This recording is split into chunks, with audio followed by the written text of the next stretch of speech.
Hermanos, los invito a ir conmigo en sus copias de las Sagradas Escrituras al libro de Daniel, capítulo 11, versículos 36 al 45. Daniel capítulo 11, versículos 36 al 45. Y el rey hará su voluntad y se ensoberbecerá y se engrandecerá sobre todo Dios, y contra el Dios de los dioses hablará maravillas, y prosperará hasta que sea consumada la ira, porque lo determinado se cumplirá. Del Dios de sus padres no hará caso, ni del amor de las mujeres, ni respetará a Dios alguno, porque sobre todo se engrandecerá. Mas honrará en su lugar al Dios de las fortalezas, Dios que sus padres no conocieron. Lo honrará con oro y plata, con piedras preciosas y con cosas de gran precio. Con un Dios ajeno se hará de las fortalezas más inexpugnables, y colmará de honores a los que le reconozcan, y por precio repartirá la tierra. Pero al cabo del tiempo el rey del sur contenderá con él, y el rey del norte se levantará contra él como una tempestad, con carros y gente de a caballo, y muchas naves, y entrará por las tierras, e inundará y pasará. Entrará la tierra gloriosa, y muchas provincias caerán, mas éstas escaparán de su mano: Edom, Moab, y la mayoría de los hijos de Amón. Extenderá su mano contra las tierras, y no escapará el país de Egipto. Y se apoderará de los tesoros de oro y plata, y de todas las cosas preciosas de Egipto, y los de Lidia y de Etiopía le seguirán. Pero noticias del oriente y del norte lo atemorizarán, y saldrá con gran ira para destruir y matar a muchos, y plantará las tiendas de su palacio entre los mares y el monte glorioso y santo, mas llegará su fin, y no tendrá quien le ayude. Muchos comentaristas y estudiosos de las Escrituras entienden que a partir del versículo 36 hay un cambio dramático en el foco de esta profecía. El personaje del que se habla en este pasaje no parece ser Antíoco Epífanes, el rey del cual se habla en los versículos 21 al 35 que estudiamos la vez anterior. Y aunque se han sugerido varias interpretaciones a través de los siglos, existe un consenso general entre los comentaristas del pasado y del presente, tanto en el campo dispensacionalista como en el reformado, en cuanto a que el personaje de Daniel 11, 36 al 45 es el anticristo de los postreros días, del cual Antíoco Epífanes es un prototipo y cuya aparición precederá la segunda venida en gloria de nuestro Señor Jesucristo. ¿Y cuáles son las razones en las que nos apoyamos para esta interpretación? 4 cosas, brevemente. En primer lugar, las predicciones que tenemos en este pasaje que acabamos de leer no encajan con la historia de Antíoco Epífanes. Una razón muy sencilla. Por ejemplo, a partir del versículo 40, se habla de otras campañas militares de parte del rey del norte contra el rey del sur, contra Egipto.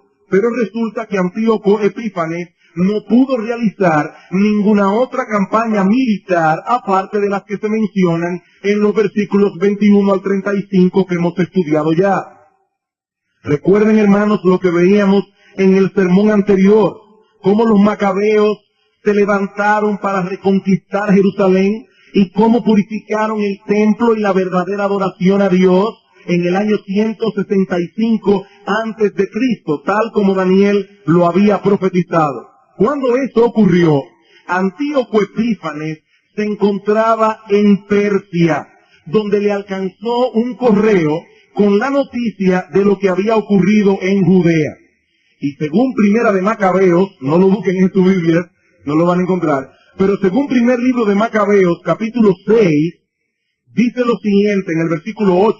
Cuando recibió estas noticias, quedó aterrado e intensamente conmovido, tanto que cayó en el lecho enfermo de tristeza. Y según este capítulo, un poco más tarde, Antíoco murió. Pero eso no es lo que encontramos en estos versículos que acabamos de leer.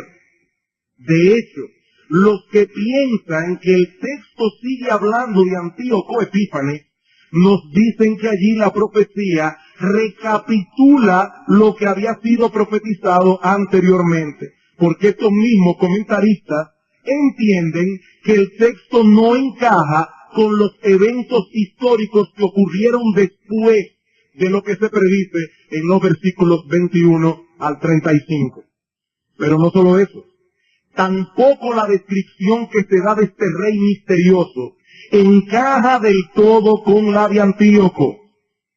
En el versículo 36 se dice de él que se engrandecerá sobre todo Dios, y contra el Dios de los dioses hablará maravillas. Y luego en el versículo 37 dice que este hombre no respetará a Dios alguno. Este rey se opondrá a toda clase de adoración religiosa. Pero ese no fue el caso de Antíoco Epífanes. Este hombre era un ferviente adorador de los dioses griegos, sobre todo de Zeus Olimpo, cuya imagen colocó en el templo de Jerusalén cuando quiso profanarlo. Así que ni la descripción del personaje, ni los hechos que se profetizan encajan del todo con la figura de Antíoco. En una profecía donde se describen con una precisión histórica impresionante una serie de eventos que ocurrieron exactamente como Daniel los profetizó unos 460 años antes. Y ahora de repente los hechos no coinciden. Esta es la primera razón por la cual entendemos que esta profecía no continúa hablando de Antíoco. En segundo lugar, lo que se dice de este rey en el capítulo 11 es muy similar a lo que Pablo dice del anticristo en 2 Tesalonicenses capítulo 2, versículo 4. Segundo libro de Tesalonicenses, segunda epístola a los Tesalonicenses, capítulo 2, versículo 4, hablando allí acerca del hombre de pecado, a quien la mayoría de los comentaristas identifican con el anticristo, dice, el cual se opone y se levanta contra todo lo que se llama Dios o es objeto de culto, tanto que se sienta en el templo de Dios como Dios, haciéndose pasar por Dios. Es interesante notar que en griego el prefijo anti significa tanto en contra de como en lugar de. Y este hombre no solamente estará en contra de Cristo, sino que también tratará de asumir el lugar de Cristo. Es un anticristo en todo el sentido de la palabra. Y tal parece como si el apóstol Pablo tuviese en mente el texto de Daniel cuando escribió esta descripción del hombre de pecado. Se sienta en el templo de Dios como Dios, haciéndose pasar por Dios. Lo mismo que se dice de este rey misterioso en Daniel capítulo 11. En tercer lugar, también existe una gran similitud entre la descripción de este rey en Daniel capítulo 11 y el cuerno pequeño del que se habla en Daniel capítulo 7 versículos 21 al 26. Y como vimos hace unos meses atrás, este personaje que se identifica en Daniel 7 como un cuerno pequeño no es otro que el anticristo de los postreros días. Y las similitudes son sorprendentes. Por ejemplo, en Daniel capítulo 7, versículo 20, se nos dice que el cuerno pequeño tenía una boca que hablaba grandes cosas. Y en el capítulo 7, versículo 25, dice que hablará palabras contra el Altísimo. Bueno, pues de igual manera se dice de este rey en Daniel capítulo 11, versículo 36, que se ensoberbecerá, se engrandecerá sobre todo Dios y contra el Dios de los dioses hablará maravillas. Y la idea que esta frase expresa es que hablará contra Dios cosas sorprendentes, cosas horribles. Algunos lo traducen cosas monstruosas en contra de Dios. En Daniel 7:23 se dice del cuerno pequeño que a toda la tierra devorará, trillará y despedazará. Y en Daniel capítulo 11, versículo 36, se dice que este rey hará como le plazca. Y en los versículos 38 al 39 se resalta como una de sus características el uso de la fuerza bruta para lograr sus propósitos. En Daniel capítulo 7, versículo 25, se dice que el cuerno pequeño se ensañará contra los santos del Altísimo. Y como veremos en un momento, este rey en Daniel 11 perseguirá con violencia y con saña al pueblo de Dios. En Daniel 7:26 se nos dice que el cuerno pequeño será quebrantado de repente. Y en 11:45 se dice que este rey llegará a su fin y no tendrá quien le ayude. Hermanos, definitivamente, las similitudes entre el rey misterioso de Daniel 11 y el cuerno pequeño de Daniel 7 son obvias. Pero hay un argumento más que para mí es uno de los más convincentes. Y es que el capítulo 12 de Daniel, los versículos 1 al 2, nos llevan al final de la historia de la redención. Noten Daniel capítulo 12, versículos 1 y 2. En aquel tiempo, ¿en qué tiempo? Pues en el tiempo en que ocurrirán todas las cosas que se acaban de profetizar. En aquel tiempo se levantará Miguel, el gran príncipe que está de parte de los hijos de tu pueblo, y será tiempo de angustia, del cual nunca fue desde que hubo gente hasta entonces, pero en aquel tiempo será libertado tu pueblo, todos los que se hallen escritos en el libro, y muchos de los que duermen en el polvo de la tierra serán despertados, hablando de la resurrección, unos para vida eterna y otros para vergüenza y confusión perfecta. Así que, hermanos, es obvio que a partir del versículo 36 del capítulo 11 de Daniel, la profecía cambia de foco. Habiendo estado hablando de este rey perverso, Antíoco Epífanes, ahora de repente la profecía enfoca este personaje del cual Antíoco no es más que un prototipo, el anticristo de los postreros días. De paso, esto coincide con lo mismo que Pablo dice en 2 Tesalonicenses capítulo 2, una vez más. Dice, pero con respecto a la venida de nuestro Señor Jesucristo y nuestra reunión con Él, os rogamos, hermanos, que no os dejéis mover fácilmente de vuestro modo de pensar, ni os conturbéis ni por espíritu, ni por palabra, ni por carta, como si fuera nuestra, en el sentido de que el día del Señor está cerca. Nadie os engañe en ninguna manera, porque no vendrá sin que antes venga la apostasía y se manifieste el hombre de pecado, el hijo de perdición. Así que en los postreros días, este ser llamado el anticristo se manifestará previo a la segunda venida en gloria de nuestro Señor Jesucristo. Estas son algunas de las razones por las que muchos comentaristas del pasado y del presente entienden que Daniel capítulo 11 está describiendo no a Antíoco Epífanes, sino a ese del cual Antíoco es un prototipo. Ahora, antes de pasar a considerar el texto en sí, yo quisiera hacer una observación. Cuando nosotros estudiamos los versículos anteriores, nosotros pudimos identificar con cierto grado de precisión los hechos históricos contenidos en esta extraordinaria profecía. Y aquí la historia nos sirve de ayuda, no solo para verificar el cumplimiento de la visión, sino también para interpretarla adecuadamente.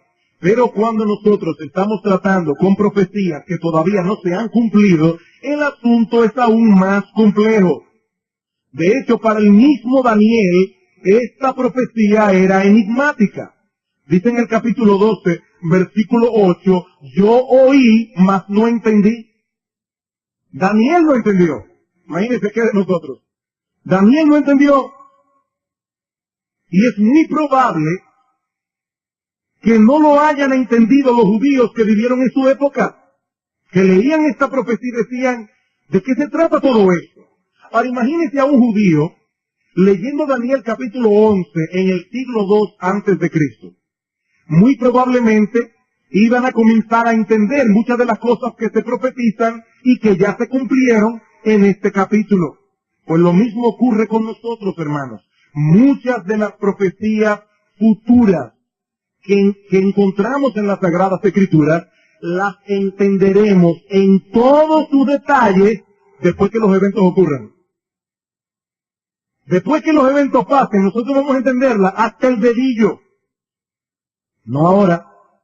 Ahora, el hecho de que no podamos comprender estas profecías en todos sus más mínimos detalles, esto no quiere decir que no podamos tener ahora una comprensión general de su contenido y mucho menos que no podamos extraer aplicaciones que son pertinentes para nosotros hoy. Hermanos, recuerden lo que decíamos hace unos domingos atrás. El Señor no nos dio las profecías para satisfacer la curiosidad natural que los hombres tienen por el futuro. Si usted está esperando que yo hoy le voy a decir quién es el anticristo, se va a ir decepcionado porque yo no sé quién es. Si usted está esperando que yo le cuente cómo van a ser los sucesos del cual va a surgir el anticristo, se va a ir decepcionado. La Biblia no fue dada, las profecías bíblicas no fueron dadas para satisfacer ese tipo de curiosidad. El propósito de las profecías bíblicas es proveernos una perspectiva divina de la historia, tal como habrá de desarrollarse en el futuro para que podamos vivir en una forma adecuada en el presente. Ese es el propósito. Habiendo hecho esta observación, pasemos a considerar el contenido de este pasaje. Y debo reconocer por justicia que dos exposiciones del pastor George McDermott sobre este texto me fueron de gran ayuda para la preparación de este sermón. Aunque no estoy siguiendo exactamente la estructura que él siguió, pero aún así debo reconocer que sus sermones me fueron de gran iluminación para entender estas cosas. Hay tres aspectos que se revelan en esta profecía sobre la figura del anticristo. Su poder, sus características más sobresalientes y su final. Veamos en primer lugar su poder. El poder del anticristo, versículo 36. Y el rey hará su voluntad, y se enseñoreará, y se engrandecerá sobre todo Dios, y contra el Dios de los dioses hablará maravillas y prosperará.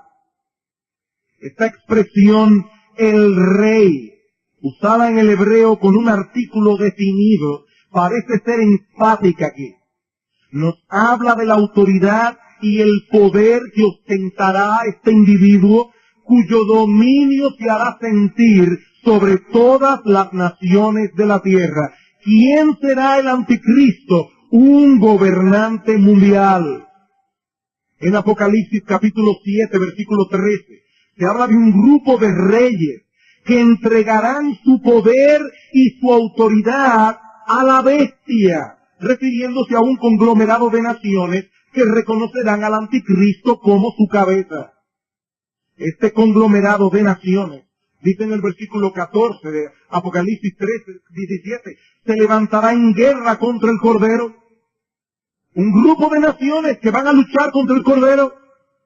Pero Juan dice de inmediato, pero el Cordero los vencerá, porque Él es Señor de señores y Rey de reyes. Este anticristo futuro será un hombre de poder.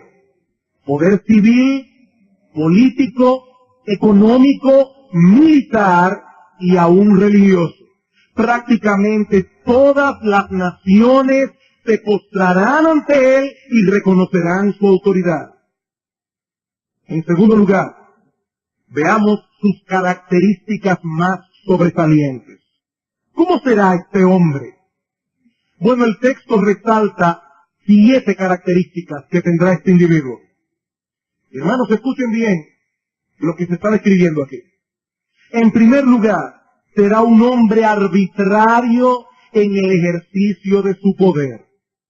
Dice el versículo 36, el rey hará su voluntad. En otras palabras, él hará lo que le plazca. El anticristo será el epítome, el clímax de todos los gobernantes despóticos, tiránicos y caprichosos que han afligido a los hombres a lo largo de la historia. En Daniel capítulo 7, versículo 23, se dice del cuerno pequeño que a toda la tierra devorará, trillará y despedazará, implicando que nadie podrá ponerle una resistencia significativa. Este hombre hará lo que le venga en gana y nadie podrá oponérsele. Él hará prevalecer su voluntad. Los deseos de su corazón vendrán a ser ley para sí mismo y para otros. En segundo lugar, será un hombre soberbio. Soberbio. El móvil que guiará sus acciones es el endiosamiento de su persona, su autoexaltación. Versículo 36. El rey hará su voluntad y se ensoberbecerá y se engrandecerá sobre todo Dios. Versículo 37 al final dice, porque sobre todo se engrandecerá, no respetará a Dios alguno. Como vimos en el sermón anterior, esta era una de las características de Antíoco. Por eso se hizo llamar a sí mismo Theos Epífanes, que significa el Dios manifestado, porque Antíoco decía ser una encarnación de Zeus Olimpo. Hermanos, Antíoco nunca llegó al grado de elevarse a sí mismo por encima de toda deidad, y eso es precisamente lo que hará el anticristo. Como dice Pablo en 2 Tesalónica capítulo 2, versículo 4, él se opondrá a todo Dios, y él se sentará él mismo en el templo de Dios, como si él fuera un Dios. Este hombre demandará ser adorado, como si él fuera un Dios, a la vez que prohibirá la adoración de cualquier otro Dios. En tercer lugar, el anticristo será un hombre insolente y blasfemo.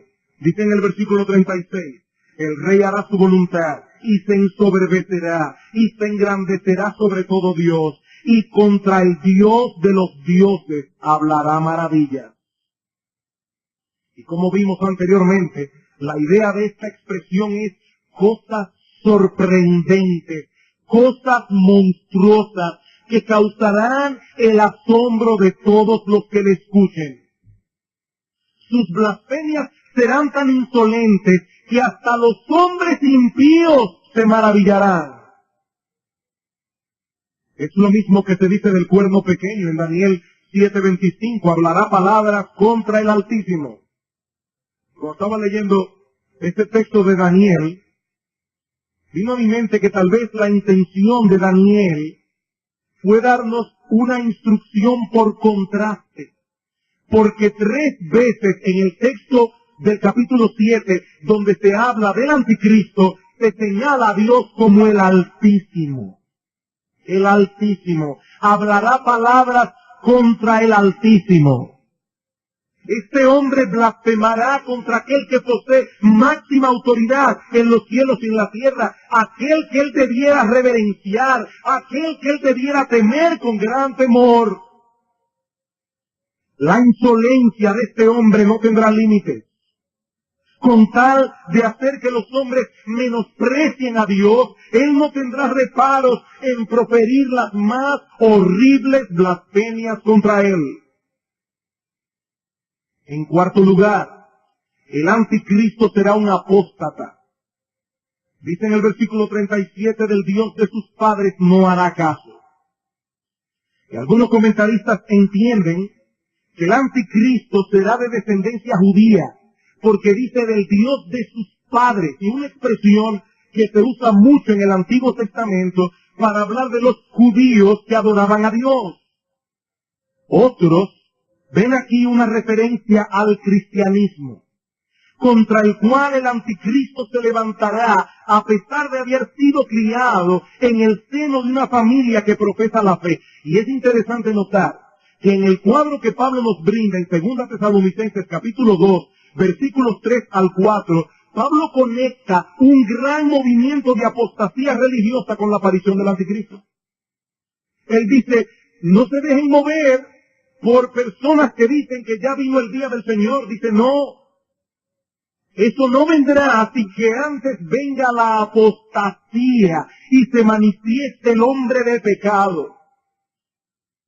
Tal parece que este hombre se tornará contra la religión de su padre. Y esto no sería nada extraño. A través de la historia nosotros hemos visto que algunos de los más amargos opositores del cristianismo se criaron en el seno de familias cristianas. Ahí tenemos el caso del filósofo alemán Friedrich Nietzsche. Habiendo sido criado en el seno de una familia donde su bisabuelo, su abuelo y su padre eran pastores, y él mismo llegó a alabar a su padre, o sea que no fue porque el padre le dio un mal testimonio. Él mismo llegó a alabar a su padre, aunque murió siendo Nietzsche muy joven, y lo crió una madre que aparentemente era una mujer piadosa, y aún así este hombre llegó a decir, considero el cristianismo como la mentira más fatal y seductora que jamás haya existido, como la mayor y más impía de las mentiras. Irónicamente, fue su madre cristiana la que tuvo que ocuparse de él en los últimos años de su vida, cuando Nietzsche se volvió loco. En quinto lugar, el anticristo será también un hombre cruel. Versículo 37. Del Dios de sus padres no hará caso ni del amor de las mujeres. Literalmente el texto hebreo dice el deseo de las mujeres. Y aunque esta frase es de difícil interpretación, parece referirse a aquellas características deleitosas de las mujeres, tales como la compasión, la bondad, su espíritu de sacrificio y cosas semejantes. En 2 de Samuel, capítulo 1, versículo 26, la frase se usa como un sinónimo de afecto y devoción. Calvino dice, este rey no cultivará ni la piedad ni la humanidad. Será un hombre cruel, sanguinario, sin afecto natural, desprovisto de compasión, desprovisto de bondad, desprovisto de sensibilidad humana. En sexto lugar, será un hombre violento, amante de la guerra y del uso de la fuerza bruta, versículo 38. Mas honrará en su lugar al Dios de las fortalezas, Dios que sus padres no conocieron. Lo honrará con oro y plata, con piedras preciosas y con cosas de gran precio. El Dios del anticristo será la fuerza y la violencia. Como dice el comentarista Edward Young, el anticristo sustituirá la religión por la guerra, la cual apoyará con todo lo que él tiene. Por eso dice aquí el texto que él honrará al Dios de las fortalezas con oro, plata, piedras preciosas, con cosas de gran precio. Este hombre va a invertir un dineral en su arsenal bélico. Esto es algo importante para él. Otro comentarista dice muy atinadamente, como es evidente, el sujeto de esta profecía no es en manera alguna una persona religiosa. Por el contrario, renuncia a toda religión. Y esto contrasta con las civilizaciones pasadas, incluyendo la romana, en que era popular la consulta a los dioses como medio de buscar sus favores antes de ir a la guerra.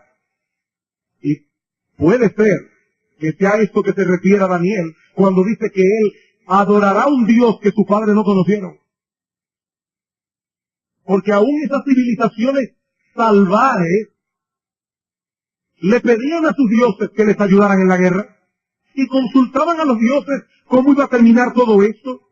Pero sigue diciendo este comentarista, el personaje descrito en esta profecía se cree tan autosuficiente, tan seguro de la eficacia de su maquinaria bélica, que considera un absurdo invocar la ayuda de Dios. En séptimo lugar, el anticristo será un extorsionador. Versículo 39. Con un Dios ajeno se hará de las fortalezas más inexpugnables y colmará de honores a los que le reconozcan, y por precio repartirá la tierra. Al igual que Antíoco Epífanes, este hombre se ganará el favor de muchos repartiendo honores y riquezas. Y es probable que se refiera la profecía a que aquellos que acepten abandonar la fe para darle al anticristo su apoyo serán honrados y favorecidos de la misma manera que Antíoco honró a los apóstatas de sus días. Resumiendo lo que hemos visto hasta aquí en cuanto a las características del anticristo, el personaje del que se profetiza aquí será un gobernante mundial, arbitrario, caprichoso en el uso de su poder, soberbio, insolente, blasfemo, apóstata, cruel, violento y extorsionador. Un hombre tan enamorado de sí mismo que procurará ser adorado por los hombres como si él fuera un dios, a la vez que se opondrá con todas sus fuerzas a todo tipo de adoración religiosa. No sabemos ni cuándo, ni cómo, ni dónde surgirá el anticristo. Y hermanos, cualquier teoría que se presente al respecto es pura especulación. A través de la historia, varios personajes han sido señalados como el cumplimiento de esta profecía. Y no es nada extraño que haya sido así, porque muchos anticristos han surgido en el mundo. Eso es lo que dice 1 de Juan, capítulo 2, versículo 18. Han surgido ya muchos anticristos. Hombres como Nerón, algunos de los Césares que persiguieron más enconadamente a la iglesia en sus primeros años, Napoleón Bonaparte, Hitler, pueden ser considerados como prototipos del anticristo. Pero el personaje del que se habla en este y otros pasajes de las Escrituras no se ha manifestado aún. Hemos visto entonces el poder del anticristo, las características más sobresalientes del anticristo. Veamos ahora, en tercer lugar, el fin del anticristo. Y lo primero que vemos en nuestro texto con respecto al fin de este personaje es que su carrera terminará en el tiempo asignado por el Dios soberano. Dice en el versículo 36 que este rey prosperará. ¿Hasta cuándo? Hasta que sea consumada la ira, porque lo que está determinado se cumplirá. Si él prosperará, él tendrá éxito hasta que Dios diga basta, hasta que sea consumada la ira. Y esta frase puede ser interpretada de dos maneras. Puede referirse a la consumación de la ira de Dios contra un mundo impío y una iglesia profetante que se parece cada vez más al mundo. Hermanos, no olviden que la razón por la cual Dios levantó a Antíoco Epífanes fue para usarlo como una vara de castigo contra su pueblo infiel. Y muchos comentaristas entienden que una de las razones por la cual Dios permitirá el surgimiento del anticristo es para castigar a un mundo impío y a una iglesia que cada vez más se parece al mundo que a la novia de Cristo. Pero puede ser también una referencia a que el anticristo seguirá su carrera exitosa hasta que Dios derrame su ira sobre él. Sobre él. Dice que él prosperará hasta que sea consumada la ira. Ahora, hermanos, en un caso como en el otro, la enseñanza esencial del texto es clara. Aunque este hombre hará lo que le plazca y en su soberbia pensará de sí mismo como si él fuera un Dios, su tiempo de acción está determinado por la soberanía del Dios Altísimo. Y eso sí está claro en el texto. Él prosperará, pero solo hasta que sea consumada la ira, sea lo que sea que eso signifique. Nuestro Dios no es autor de pecado, pero hermanos, el mal no escapa de su control. Y esto ciertamente es un misterio, pero qué bueno que es así. Qué bueno que es así. Si el control de Dios se limitara a las cosas buenas que ocurren en el mundo, entonces, hermanos, deberíamos temblar de espanto, porque su control sería muy limitado. Pero el mal seguirá su carrera mientras Dios lo permita, para castigar al mundo impío y para purificar a su pueblo. Hermanos, hay muchas cosas que nosotros no entendemos aquí. Algún día las entenderemos todas. Y cuando las entendamos, veremos que todo lo que Dios incluyó en sus decretos eternos era conforme a su carácter bueno, santo y justo. ¿Y cómo será el fin del anticristo? Será cuando Dios lo determine, pero ¿cómo será? Bueno, eso es lo que se profetiza en los versículos 40 al 45. Versículo 40.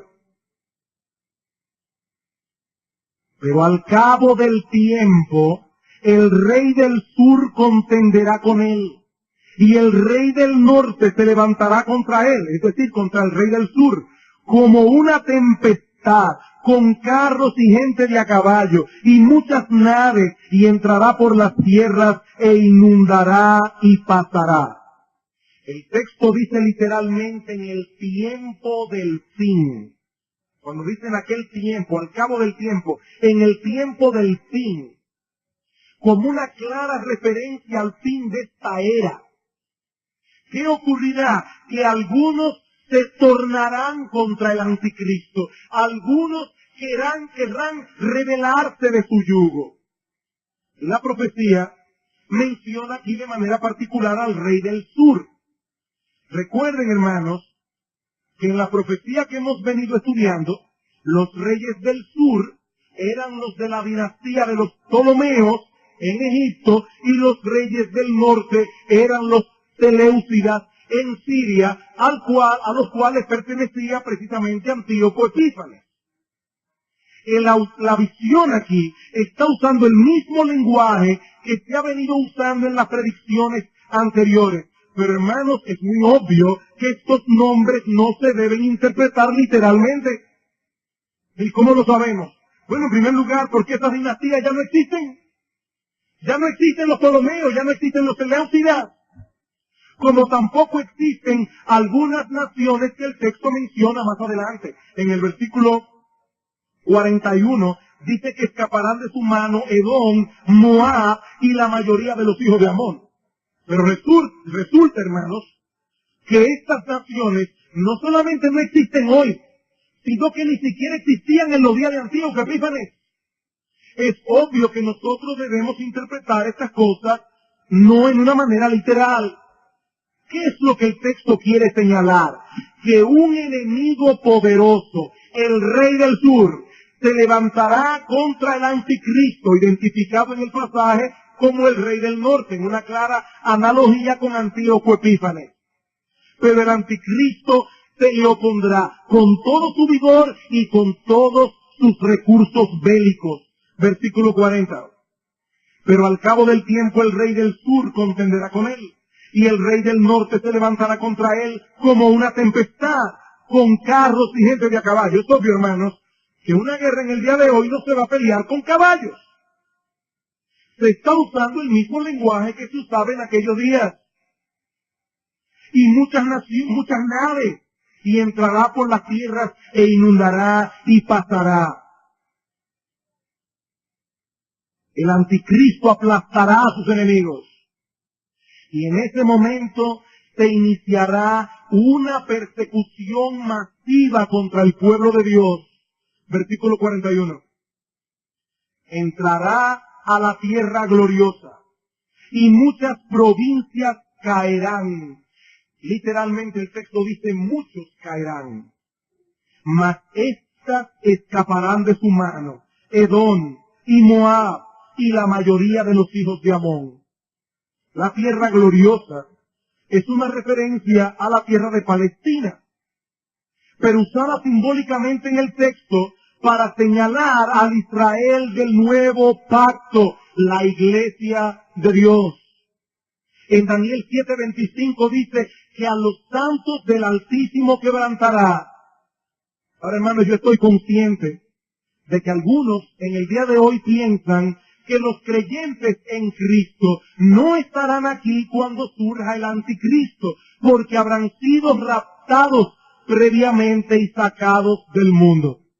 Y ciertamente la Biblia enseña un arrebatamiento en 1 Tesalonicenses capítulo 4, versículo 13. Todo cristiano que cree en la Biblia tiene que creer en el arrebatamiento. Pero la enseñanza de que el arrebatamiento ocurrirá antes del surgimiento del anticristo es una doctrina hasta cierto punto novedosa. Durante toda la historia de la iglesia, eso nunca se enseñó.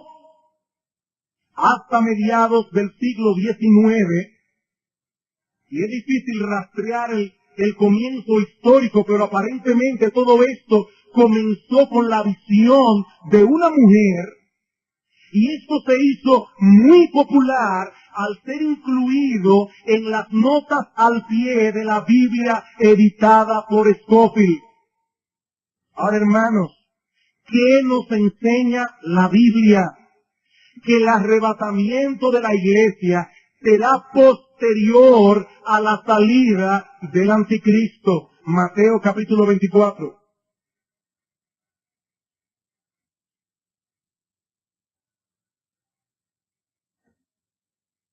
Versículo 29.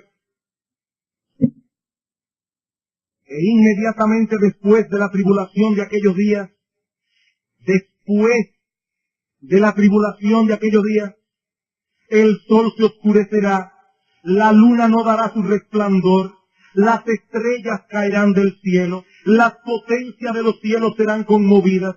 Entonces aparecerá la señal del Hijo del Hombre en el cielo, y entonces lamentarán todas las tribus de la tierra, y verán al Hijo del Hombre viniendo sobre las nubes del cielo con poder y gran gloria, y en ese momento enviará a sus ángeles con gran voz de trompeta, lo mismo que dice 1 Tesalonicenses capítulo 4, sonará la trompeta, y los muertos en Cristo resucitarán primero, luego nosotros, los que vivimos, los que hayamos quedado, seremos arrebatados juntamente con ellos. ¿Qué dice el texto? Que después de la tribulación de aquellos días, en el momento en que nuestro Señor Jesucristo esté regresando en gloria, enviará a sus ángeles con gran voz de trompeta y juntarán a sus escogidos de los cuatro vientos desde un extremo del cielo hasta el otro. Esto no será antes, será después. Segunda Tesalonicenses capítulo 2. Segunda Tesalonicenses capítulo 2, versículo 1. Pero con respecto a la venida de nuestro Señor Jesucristo y nuestra reunión con Él, está hablando allí de ese momento cuando la iglesia sea arrebatada para estar con su Señor. Os rogamos, hermanos, que no os dejéis mover fácilmente de vuestro modo de pensar, ni os conturbéis, ni por espíritu, ni por palabra, ni por carta como si fuera nuestra, en el sentido de que el día del Señor está cerca. Nadie os engañe en ninguna manera, porque no vendrá el Señor y nuestra reunión con Él, eso no vendrá sin que antes venga la apostasía y se manifieste el hombre de pecado, el hijo de perdición, el cual se opone y se levanta contra todo lo que se llama Dios o es objeto de culto, tanto que se sienta en el templo de Dios como Dios, haciéndose pasar por Dios. Hermanos, ¿qué es lo que la Biblia revela? Que el anticristo desatará una fiera persecución contra los creyentes en la que muchos caerán. Así como muchos creyentes pagaron con sus vidas su fidelidad a Dios en los días de Antíoco, así también muchos morirán en los días del anticristo. Y Dios, hermanos, a uno le gustaría decir otra cosa, pero nosotros tenemos que ser fieles a Dios y predicar lo que la Biblia enseña, no lo que a uno le gustaría oír. Y Dios dejó esto aquí en su palabra para advertir a su pueblo. Muchos caerán. ¿Cuáles escaparán? Versículo 41. Escaparán Edom, Moab y la mayoría de los hijos de Amón. ¿Y a qué se refiere la profecía? Si ustedes leen el Antiguo Testamento se van a dar cuenta que Edom, Moab y los hijos de Amón eran los enemigos por antonomasia del pueblo de Israel. Y la idea del texto parece ser, como bien señala John en su comentario, que estos pueblos son mencionados aquí como representantes simbólicos de las naciones que por ser enemigas del pueblo de Dios escaparán de la ira del rey del norte, el anticristo. Aquellos que se vuelquen contra la iglesia serán apoyados por él, serán defendidos por él. Versículos 42 y 43. Extenderá su mano contra las tierras y no escapará el país de Egipto. Y se apoderará de los tesoros de oro y de plata y de todas las cosas preciosas de Egipto, y los de Libia y de Etiopía le seguirán. Libia está al noroeste de Egipto y Etiopía en el extremo sur. Y resulta que estas dos naciones son las que a donde más lejos llegó el poder de Egipto en su historia. La idea parece ser que un gran imperio se opondrá al anticristo, pero será completamente aplastado con todos sus aliados. Versículo 44. Pero noticias del oriente y del norte lo atemorizarán, y saldrá con gran ira para destruir y matar a muchos, y plantará las tiendas de su palacio entre los mares y el monte glorioso y santo. En medio de sus victorias, el anticristo escuchará rumores alarmantes, probablemente de potenciales rebeliones en su dominio. Y una vez más, ventilará su furia contra el pueblo de Dios. Cuando dice aquí que plantará las tiendas de su palacio entre los mares y el monte glorioso y santo, la mayoría de los comentaristas concuerdan en que se trata de una referencia al mar Mediterráneo y a la ciudad de Jerusalén. Pero como bien señala Leupold en su comentario, una vez más, Israel es usado aquí como el prototipo de la iglesia de los últimos días. Tal parece que su deseo será la eliminación total del pueblo de Dios, pero no podrá lograr sus propósitos porque será repentinamente destruido. Versículo 45. Mas llegará su fin y no tendrá quien le ayude. El mismo Dios se encargará de detener su carrera cuando el Señor Jesucristo regrese en gloria. En ese momento, la iglesia será arrebatada y el Señor matará no solamente a aquel inicuo con el espíritu de su boca, dice en 2 Tesalonicenses 2:8, y destruirá con el resplandor de su venida, sino también a todos aquellos que se le unieron. El apóstol Juan nos provee un cuadro bastante descriptivo de esta confrontación final entre el anticristo y sus aliados contra Cristo y sus escogidos. Apocalipsis capítulo 19, versículo 11.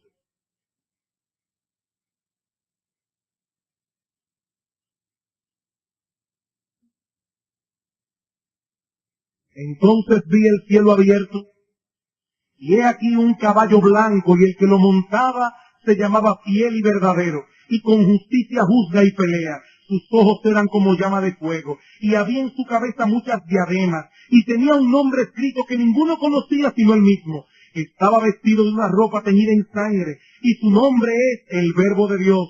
Y los ejércitos celestiales, vestidos de lino finísimo, blanco y limpio, le seguían en caballos blancos. Hermanos, son figuras apocalípticas, no se pueden interpretar literalmente. De su boca sale una espada aguda para herir con ella a las naciones, y él las regirá con vara de hierro, y él pisa el lagar del vino del furor y de la ira del Dios Todopoderoso. Y en su vestidura y en su muslo tiene escrito este nombre: Rey de Reyes y Señor de Señores.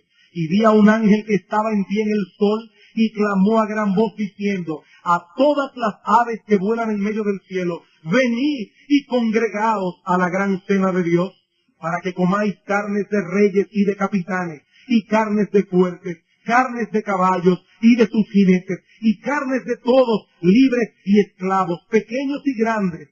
Y vi a la bestia, a los reyes de la tierra y a sus ejércitos reunidos para guerrear contra el que montaba el caballo y contra su ejército. Y la bestia fue apresada, y con ella el falso profeta, que había hecho delante de ella las señales con las cuales había engañado a los que recibieron la marca de la bestia y habían adorado su imagen. Estos dos fueron lanzados vivos dentro de un lago de fuego que arde con fuego y azufre. Nuestro Señor Jesucristo tendrá la victoria en esta confrontación final.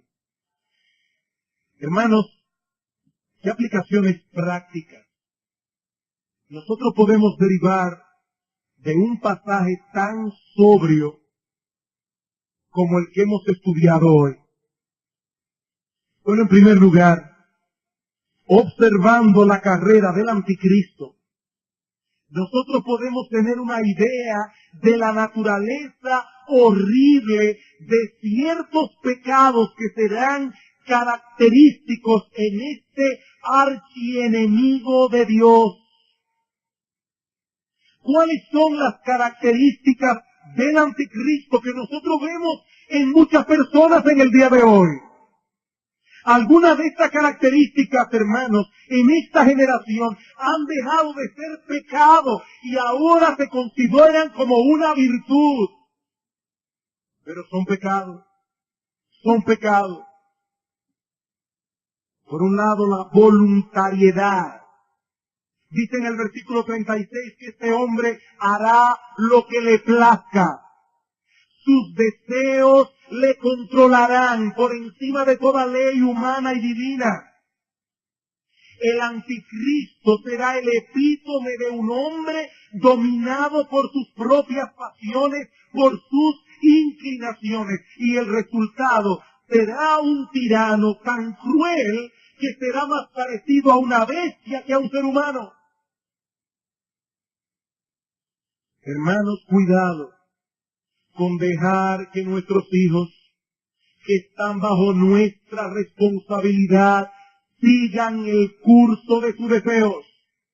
Si bien este hombre es el epítome de un hombre dominado por sus deseos, es hacia ese tipo de carácter que tienden los hombres que no dominan sus apetitos. Otro de los pecados de este hombre es la soberbia, el orgullo, el endiosamiento de sí mismo. En vez de exaltar al Altísimo, este hombre levantará un altar para adorarse a sí mismo. Otro de los pecados de este hombre es la irreverencia. Con sus pies pisoteará las cosas santas y en su locura se atreverá a desafiar con sus blasfemias al Dios del cielo. Otro de sus pecados es la crueldad, el maltrato de otros seres humanos creados a la imagen de Dios. Amigos y hermanos, estos son pecados peculiarmente malvados. pecados que afectan, distorsionan profundamente la humanidad de los seres humanos. Hacen de los hombres monstruos vivientes. El orgullo, la irreverencia, el egoísmo, la crueldad, el archienemigo de Dios de los postreros días será el resultado de este conglomerado de pecados en el alma de un hombre, llevados hasta el máximo de potencial de maldad de la que un ser humano es capaz. Mi amigo, estos no son pecados que tú debes tomar a la ligera. Estos son pecados que atraen como un imán la ira del Dios Todopoderoso.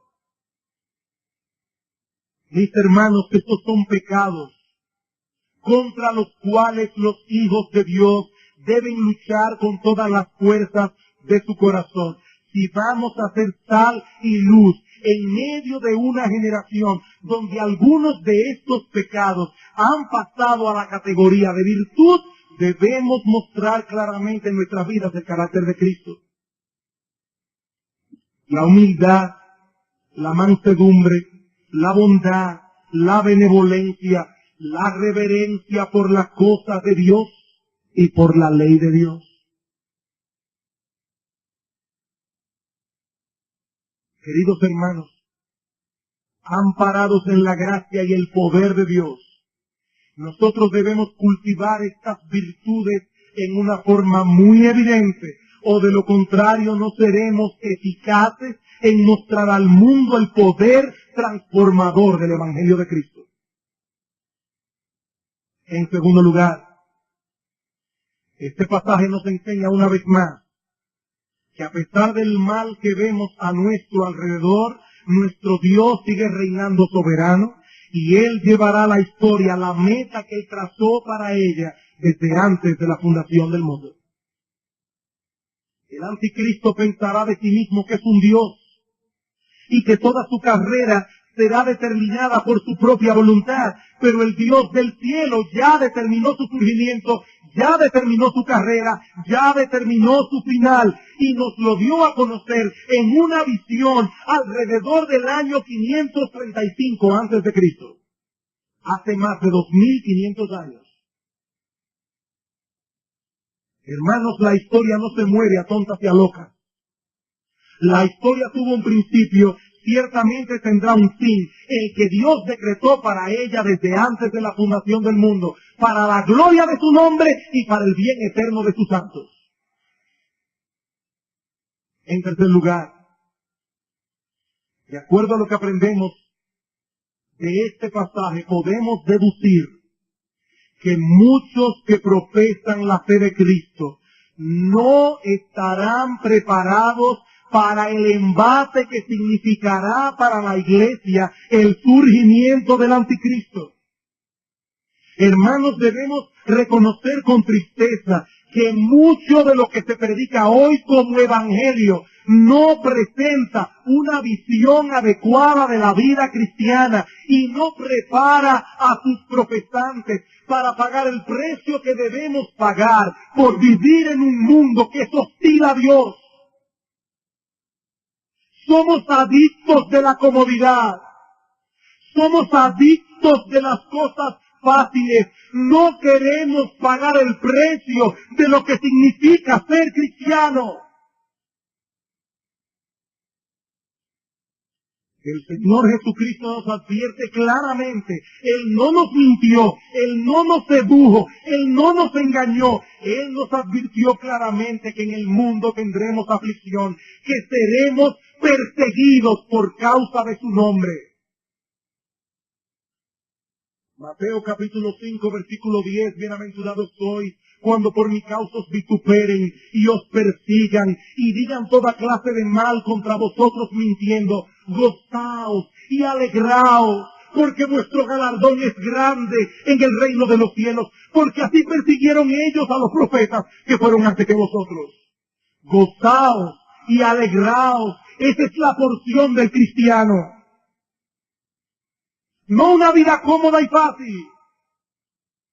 Juan 18:15, si el mundo os aborrece, sabed que a mí me ha aborrecido antes que a vosotros. Si fuerais del mundo, el mundo amaría lo suyo, pero porque no sois del mundo, antes yo os escogí del mundo, por eso el mundo os aborrece. Mis hermanos, cuando un cristiano comienza a comportarse como las personas del mundo, para ser aceptado por las personas del mundo, para que ellos no vean ninguna diferencia entre nosotros y ellos, está traicionando a Cristo.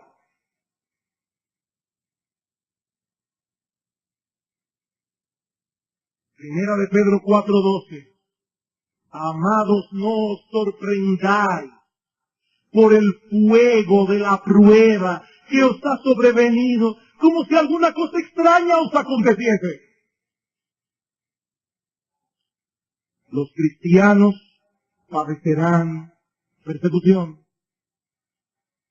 Una persecución que se intensificará en los días del anticristo. Hermanos, la vida cristiana es gloriosa, a pesar de sus dificultades, y el destino que nos espera es más glorioso aún.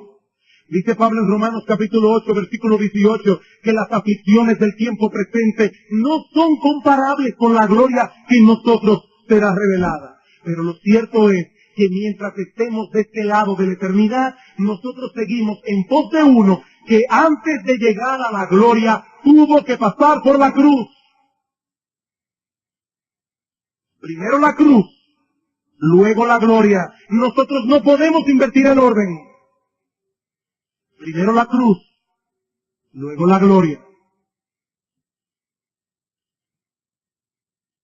Tal vez no nos toque a nosotros. No nos toque a nosotros ver esta cosa que hemos estudiado hoy. Tal vez ni siquiera le toque a nuestros hijos. No lo sabemos. Y hermanos, en ese sentido debemos aplicar el principio de basta cada día su propio mal. El anticristo no ha llegado. Ya hay sufrimiento y persecución que todo hijo de Dios que quiera vivir piadosamente en Cristo Jesús padecerá. Ya ahora. En la universidad, en el trabajo, en la familia. No basta cada día su propio mal, mi hermano. Eso no ha llegado todavía. No podemos sentarnos a llorar ahora por una persecución que todavía no ha llegado. Hay muchas cosas que nosotros tenemos que hacer. Y si nos toca pasar por esta experiencia, yo te aseguro, mi hermano querido, con la autoridad de la palabra de Dios, que Él nos dará la gracia para soportarlo. Dios no te va a dar la gracia para que tú tengas que dar tu vida por Cristo si tú no vas a dar tu vida por Cristo.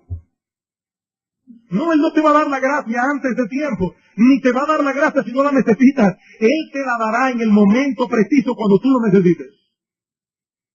Y nosotros vemos en la historia de la iglesia cómo personas sumamente débiles dieron sus vidas por su fidelidad a Dios, porque no claudicaron. ¿Cómo lo hicieron? Porque Dios los sostuvo por su gracia. Pero lo cierto es, hermanos, que los cristianos siempre, en todas las épocas de la historia de la iglesia, han tenido que pagar un precio por ser cristianos. ¿Qué tipo de cristianismo es el que nosotros estamos viviendo hoy? ¿Qué tipo de cristianismo? Nos está costando algo nuestro cristianismo. Nos está costando algo servir a Cristo. Nos está costando algo identificarnos en medio de la impiedad y diciendo yo no hago esto porque yo soy cristiano. Jóvenes que están aquí que profesan ser de Cristo, en las universidades, en sus medios, con sus amigos, ustedes se paran en dos patas y dicen yo soy cristiano, yo no hago eso, yo no me río de ese tipo de chistes, yo no oigo ese tipo de música, yo no veo ese tipo de película. Queridos hermanos, tenemos pantalones para defender nuestras convicciones.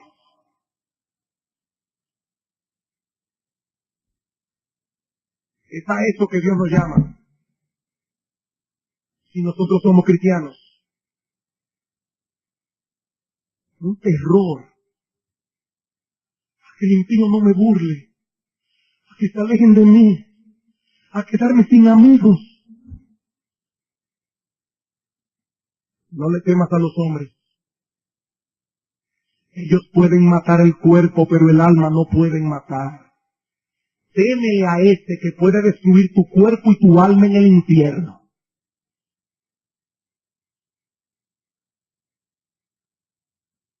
Y ustedes oyen todo tipo de excusas para no convertirse. Es que en la iglesia hay un montón de hipócritas.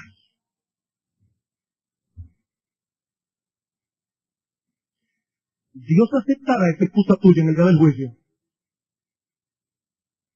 ¿Y no será que en el fondo de tu corazón te da miedo ser cristiano?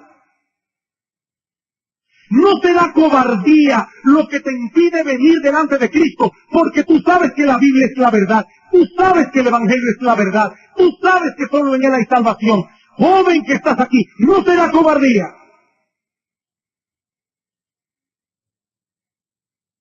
Por eso es que dice en Mateo capítulo 11, versículo 12, que el reino de los cielos se hace fuerte y que solo los violentos lo arrebatan. Esto no es para cobardes. Por eso en Apocalipsis capítulo 21, versículo 8, dice que serán arrojados en el infierno los fornicarios, los idólatras, los hechiceros, los mentirosos. Pero ¿saben quiénes son los primeros que menciona en la lista? Los cobardes y los incrédulos.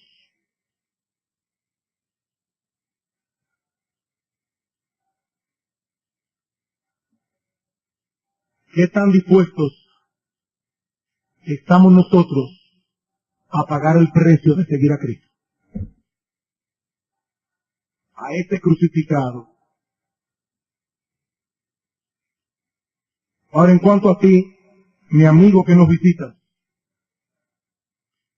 tal vez tú escuchas estas cosas y piensas, óyeme, si eso es así, no vale la pena seguir a Cristo. Si eso es lo que tú piensas, déjame decirte dos cosas. Dos cosas. Y con esto termino. En primer lugar, no solo los cristianos sufren en esta vida. Y no solo los cristianos sufrirán en los días del anticristo. Pero solo los cristianos experimentarán el consuelo de la gracia de Dios cuando tengan que atravesar por el mar del sufrimiento. Y solo los cristianos pueden afirmar con certeza que el dolor y el sufrimiento ayudan a bien a aquellos que aman a Dios. No, mi amigo, en este mundo todos sufren. Como las chispas se levantan para volar al aire, así el hombre nace para la aflicción, cristiano y no cristiano. Pero por otro lado, mi amigo, yo te invito a que consideres el hecho de que si bien es cierto que los creyentes son afligidos temporalmente aquí, los incrédulos serán afligidos por sus pecados en el infierno por los siglos de los siglos. ¿Cuál es tu elección? ¿Cuál es tu elección? Mi amigo, la batalla contra Dios es una batalla perdida. Mira al anticristo, el hombre más poderoso que alguna vez existirá sobre la tierra, será aplastado y destruido cuando Dios derrame su ira sobre él. ¿Y tú piensas que será diferente contigo? ¿Tú piensas que será diferente contigo? Arrepiéntete, mi amigo, de tus pecados, porque todavía puedes hacerlo. Porque todavía las puertas de la misericordia están abiertas para ti de par en par. Cristo sigue siendo un gran Salvador. Y hoy puedes encontrar en Él por la fe el perdón de todos tus pecados y el don de la vida eterna. Ven a Cristo. arrepiéntete de tus pecados. Pídele a Él que tenga misericordia de ti. Vamos a orar.